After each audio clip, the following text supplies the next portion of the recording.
एकदम अपनी माँ की तरह जाहिल हो तुम। तीर की तरह मानो मन को चुभते हुए ये शब्द मेरी सौतेली माँ के थे। मेरी जिंदगी शुरू होने से पहले ही उस दिन खत्म हो गई जब मेरी माँ मुझे इस दुनिया में अकेले छोड़ गई थी। पापा गौतम गुलेरिया ने दूसरी शादी कर ली। सौतेली माँ को मेरा होना बर्दाश्त ही नहीं था और इसका सबूत वो अक्सर मेरे गाल पर छोड़ देती थी। अब शब्द सुनते, थप्पड़ खाते, इस तरह बड़ी हुई। सौतेली बहन कामिनी, दोस्त ढूंढने की कोशिश की थी, वहां भी मुझे सिर्फ धोखा मिला। पापा ने तो मुंह ही मोड़ लिया था। मैंने बहुत बार कोशिश की उनको अपनी आप बीती बताने की, मगर उनके चेहरे पर ऐसा लगता था मानो इन सब में उनकी मौन सहमति हो। मुझे इतना तो पता चल गया था कि मेरे पिता के लिए भी मैं किसी बोझ से कम नहीं थी। दिन बीतते गए और एक दिन पापा बहुत खुश होकर घर आए। पता चला किसी बड़े कंपनी के साथ बहुत शानदार डील हुई है। पापा को 1 महीने के लिए लंदन जाना होगा, नए शहर में नया ऑफिस खोलने के लिए। और पापा लंदन चले गए, मुझे मेरी सौतेली माँ के भरोसे छोड़कर। मेरी सौतेली माँ का भाई काफी दिनों से हमारे घर पर ही रह रहा था। पापा के एब्सेंस में वही हम सबकी देखरेख कर रहा था।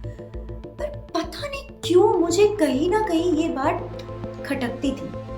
और फिर आई वो रात जो मैं कभी भूल ही नहीं सकती। मेरे दरवाजे पर जोर से दस्तक हुई। दरवाजा खोला तो सामने वही खड़ा था, नशे पे चूर, अस्त व्यस्त। इससे पहले कि मैं दरवाजा बंद कर पाती, उसने मेरा हाथ जोर से पकड़कर अपनी तरफ खींचा। घबराई हुई, भौंकलाई हुई सी मैं चिल्लाने लगी, मगर किसी ने मेरी एक ना सुनी। अपने आप को छुड़ाने की कोशिश में मेरे हाथ में कब फूलदान आ गया मुझे पता ही नहीं चला और मैंने वो उसके सर पे दे मारा। लड़खड़ाता हुआ वो गिर पड़ा। अपने आप को बचाने के लिए मैं कमरे से निकलकर बाहर गई। इतने में मेरी सौतेली माँ जाने कहां से आ गई और जोर जोर से चिल्लाने लगी, कोई पुलिस को बुलाओ, कोई पुलिस को बुलाओ, इस लड़की ने मेरे भाई को मार डाला। बचने का और कोई रास्ता नहीं दिख रहा था, इसीलिए मैं घर से भाग गई। नंगे पैर, ना फोन, ना पैसा, ना बैग, ना कुछ और, बस भागती गई और भागते भागते शहर से दूर एक ढाबे पर आ पहुंची।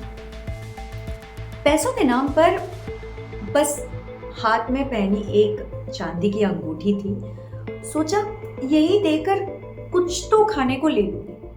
अंदर कदम रखते ही गुलाब की महक आने लगी और चेहरे पर गहरी शांति लिए एक बुजुर्ग महिला सामने खड़ी थी। उन्होंने मुझसे पूछा, कुछ चाहिए बेटा?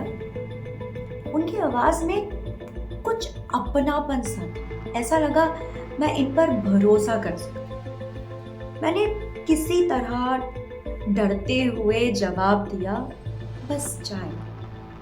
तुम ठीक हो बेटा? उन्होंने मुझसे पूछा।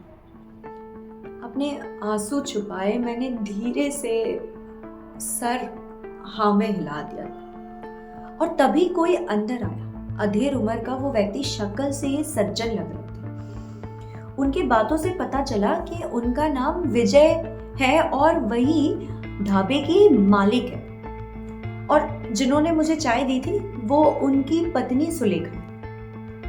दोनों पति पत्नी को शायद अंदाजा था कि मेरे साथ कुछ तो गलत। सुलेखा आंटी ने अपने पति को इशारे से कुछ कहा और फिर मेरे पास आकर बैठ गई। बेटा, अगर तुम्हें किसी प्रकार की कोई मदद चाहिए तो बता।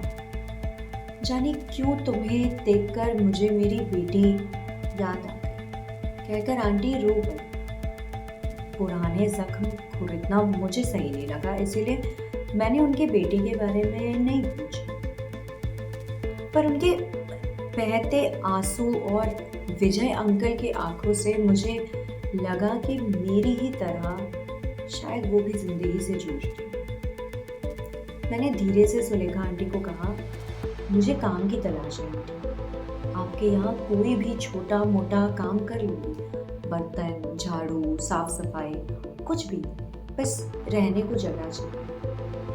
और इस तरह शहर से सबसे अमीर व्यापारी गौतम गुलेरिया की बड़ी बेटी मैं एक ढाबे में काम कर रही हूँ। सच बताऊं तो ये ढाबा मेरे लिए किसी जन्नत से कम नहीं, क्योंकि यहाँ मैं आजाद थी, अपने मर्जी की मालिक। यहाँ मुझे कदम कदम पर कोई इंसल्ट नहीं करता था। समय धीरे धीरे बीतता गया। विजय अंकल और सुलेखा आंटी मेरी नए जिंदगी का हिस्सा बन गए थे। पर फिर एक दिन हवा का तेज झोंके की तरह एक अजनबी आया, लंबा चौड़ा पढ़ा लिखा। उसको देखकर साफ पता चलता था कि वो किसी ढाबे की चाय नहीं, 5 स्टार रेस्टोरेंट की कॉफी पीता होगा। बैठ के उसने मुझे इशारे से बुलाया और एक कप चाय और आलू के पराठे लाने को कहा। ऑर्डर सर्व करके मैं वापस रसोई में जाने लगी। तभी उसने मुझे दोबारा आवाज लगाई, एक पराठा और अनिका। मैं हैरान से उसे देखती रह गई। इसे मेरा नाम कैसे पता आखिर? क्या इसे मेरी सौतेली माँ ने भेजा है? शायद उसे भी समझ आ गया कि मैं परेशान हूँ। तभी वो बोला कि वो आंटी ने अभी तुम्हें आवाज लगाई थी, तब अनिका ही बोला था। मैं भी पता नहीं क्या सोचने लगती हूँ। चैन की सांस लेती हुई मैं रसोई की तरफ चल पड़ी।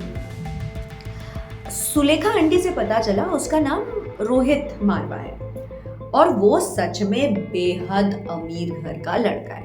रुपए, पैसे, नौकर, गाड़ी, किसी चीज की कोई कमी नहीं। पर इतना सब होते हुए भी वो एकदम डाउन टू अर्थ है।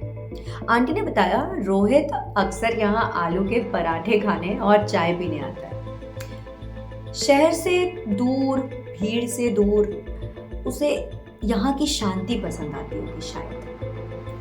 धीरे धीरे हमारी बातचीत बढ़ने लगी। पता चला रोहित को भी किताबें पढ़ने का शौक है। बस फिर क्या, हम अक्सर अपनी फेवरेट कहानियों पर डिस्कशन करते थे। रोहित ने मुझे कई किताबें लाकर दी जो मेरे वक्त काटने का सहारा बन गया। कभी हम गालिब के शेर सुनते सुनाते थे, कभी विक्रम सेठ की नई पोम्स साथ में बैठकर पढ़ते थे। जाने रोहित से एक धागा सा जुड़ गया। मैं उसके आने का इंतजार करने लगी। इसी तरह एक दिन कुछ बात करते करते अचानक रोहित बोला, अनिका मुझे तुम्हें कुछ बहुत जरूरी बताना है, तुम्हारी माँ की। ऐसा लगा मानो मेरे दिल की धड़कनें रुक गई। मेरी माँ? लेकिन मैं उससे कुछ पूछ पाती उससे पहले रोहित को कोई बहुत इंपॉर्टेंट कॉल आ गया और वो उसे तुरंत जाना पड़ा। उसी शाम जब मैं साफ सफाई करके कचरा बाहर फेंकने जाने लगी, तभी एक वैन अचानक मेरे पास आकर रुक गई। मुझे चिल्लाने का मौका मिलता उससे पहले ही 2 लोगों ने मुझे पकड़ लिया। पीछे से किसी ने मेरा मुंह कसकर बंद कर दिया ताकि मैं शोर ही ना मचा पाऊं। अब वो मुझे जबरदस्ती वैन में बिठा ही रहे थे कि किसी की आवाज आई, उसे छोड़ो। वो रोहित का ही था। आंखों में अंगारे लिए दौड़ता हुआ मेरे तरफ आ रहा था, पर जब तक वो कुछ कर पाता वैन दौड़ पड़ी। मैं बेबसी बस देख रही थी। अनिका मैं तुम्हें ढूंढ लूंगा, मैं वादा करता हूँ। रोहित की ये आखिरी शब्द थे। लेकिन मेरी कहानी यहाँ खत्म नहीं, ये तो बस शुरुआत है। क्योंकि जब मैंने अपनी आंखें खोली तो मैं किसी गंदे से अंधेरे कमरे में या किसी कैद खाने में नहीं थी। मैं मेरे अपने घर में थी। सामने खड़े थे मेरे पापा।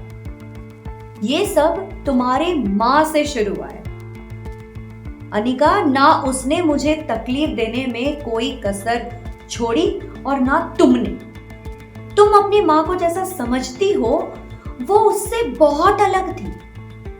इतना कहकर मेरे पापा वहां से चले गए। मैं अपने ही कमरे में कैद हो चुकी थी और इस तरह मैं अपने पुरानी जिंदगी में वापस लौट आई। वही सोने का पिंजरा, वही छटपटाहट, वही घुटन फिर से। बस मुझे ये समझ नहीं आ रहा था आखिर पापा को जब मैं बोझ लगती हूँ तो उन्होंने मुझे वापस ढूंढा ही क्यों? आखिर चाहते क्या है? धीरे धीरे जाने क्यों मेरी तबीयत भी बिगड़ रही थी। सुबह उठते ही जी घबराता था, कुछ खाने का मन नहीं करता था और उल्टियां रुकने का नाम ही नहीं लेती। और अब चक्कर भी आने लगे। समझ ही नहीं आ रहा था कि आखिर हो क्या है। और मुझे मालूम था मेरी तबीयत को लेकर किसी को कोई फिक्र नहीं, इसीलिए खुद ही हॉस्पिटल पहुंच गई डॉक्टर को दिखाने। डॉक्टर ने खून की जांच की और सोनोग्राफी लिख दी। सोनोग्राफी की रिपोर्ट लिए जब मैं डॉक्टर के सामने बैठी तब उन्होंने कहा, अनिका तुम प्रेग्नेंट हो, तुम्हारे गर्भ में जुड़वा बच्चे हैं।